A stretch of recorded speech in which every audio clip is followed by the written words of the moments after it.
રૂપી પ્યાલો સદગુરુ ખોળી ખોળીને પાય. રામની સભામાં અમે રમવાન ગયા થા, પછી પહલી ભરીને રસ પીધો વાલાનો રસ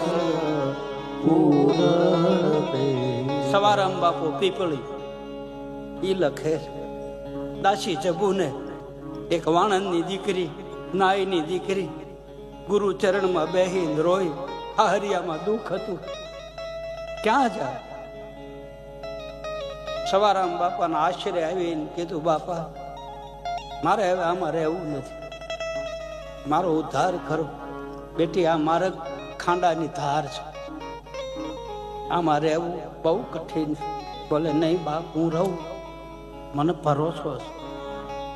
અને પછી સવારામ બાપાએ અલખના અંજવાળે બેહી જ્યોત પ્રગટ કરી અને ગુરુ ગમનો પ્યાલો પાયો. અને પ્યાલો પાય કીધું લે બાપ.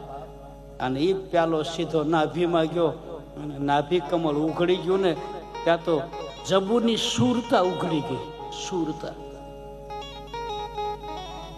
કુંડલીની શક્તિ જાગૃત થઈ અને એમાંથી ઓહમ સોહમ ઓહમ સોહમ